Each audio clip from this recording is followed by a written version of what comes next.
और जीवन में सुख और शांति दोनों प्राप्ति किए बिना पूर्णता कभी नहीं आ सकती।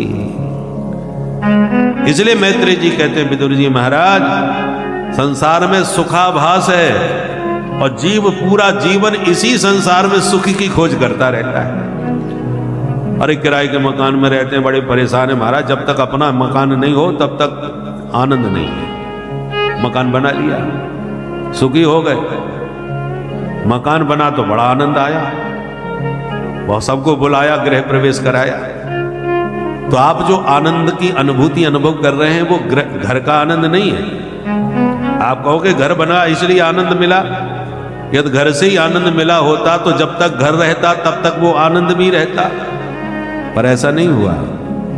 आनंद तभी, आनंद जो है घर का नहीं है। तो मेरा घर होवे, ये जो कामना आपके चित्त में चुभी हुई थी वो घर के होते ही वो कामना निकल गई।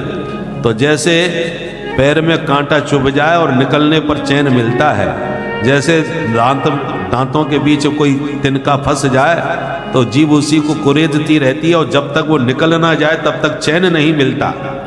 उसी प्रकार जब तक चित्त में कोई कामना चुभी रहती है और वो कामना पूर्ण न हो जाए तब तक चित्त बेचैन रहता है। तो आपके भीतर अपने स्वयं के ग्रह की जो कामना थी वो ग्रह के प्राप्त होने पर निकल गई, कामना मिट गई, आप प्रसन्न हो गए, मेरा अपना घर है आज। और प्रसन्नता कब तक रही? जब तक दूसरा कांटा नहीं चुभा।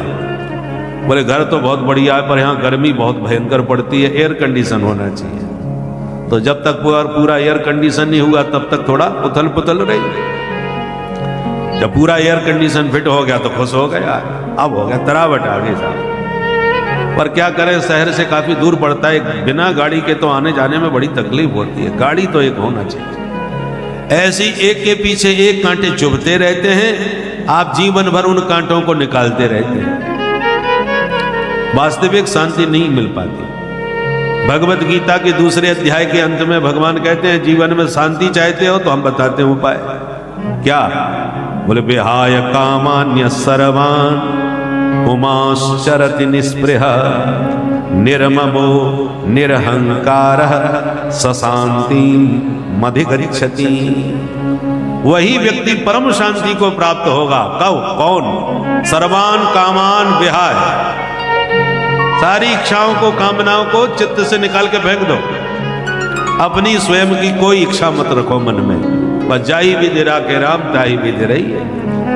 एक वो है जिसके पास सुख सामग्री की कोई कमी नहीं, फिर भी बेचारे को नींद की गोली खा के सोना पड़ रहा है, सुखी नहीं।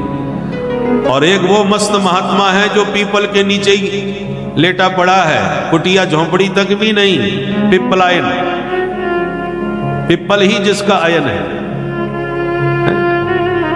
कुछ भी जिसके पास सुख की सामग्री दूर दूर तक नहीं और सुख की कोई कमी नहीं, मस्ती में पड़ा है। यदु महाराज ने यही तो प्रश्न किया था दत्तात्रेय जी से। प्रहलाद जी ने भी प्रश्न किया दत्त भगवान से कि भोगे नाम खलु देहोयम पीवा भवति नान्यथा। महाराज जी आप जंगल में पड़े हुए हो, मस्ती में लेटे हुए हो और मंद मंद मुस्कुरा रहे हो। ऐसी मस्ती तो हम राजाओं को महलों में नहीं प्राप्त है जितना आप जंगल में मस्त पड़े हो।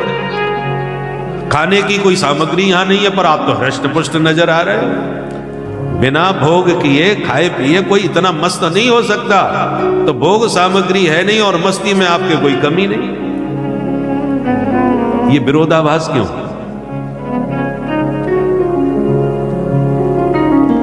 यही कारण है, हम अपने सुख की सामग्री बाहर ढूंढते हैं और संत जो है वो अपनी सुख सामग्री अपने ही भीतर खोज लेते हैं। और भीतर का सुख जिसे प्राप्त हो गया उसे फिर किसी भी सामग्री की जरूरत नहीं है। वो जहां भी रहता है पूरी मस्ती के साथ रहता है।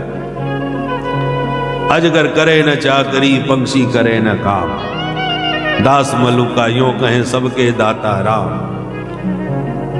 भगवान के भरोसे पर एकदम मस्त रहते हैं। जिंदगी की डोर सौंप हाथ दीना नाथ के और फिर महलों में राखे चाहे झोंपड़ी में बास दे। धन्यवाद निर्विवाद राम राम कहिए और जाहि विधि राखे राम ताहि विधि रही। ये संतों की रही है। आज महाराज जी ने हम सभी लोगों को बहुत ही उत्तम एवं शिक्षाप्रद कथा सुनाई है। आशा करता हूँ यह शिक्षाप्रद उत्तम कथा आप लोगों को अवश्य पसंद आई होगी और हम सभी लोग इस कथा से कुछ न कुछ शिक्षा ग्रहण करके अपने जीवन को सुखी एवं सामर्थ बनाने का प्रयास करेंगे।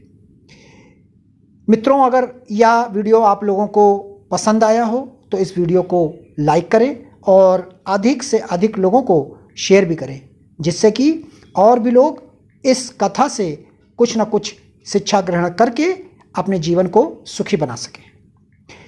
मित्रों, अगर अभी तक आप लोगों ने हमारे चैनल को सब्सक्राइब नहीं किया है तो तुरंत सब्सक्राइब कर लें, जिससे आने वाले शिक्षाप्रद महाराज जी के वीडियोस आपको समय पर प्राप्त हो सकें और आप उसे सुनकर अपने जीवन को सुखी बना सकें।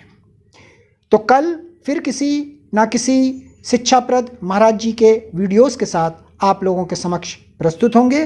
तब तक के लिए राम राम।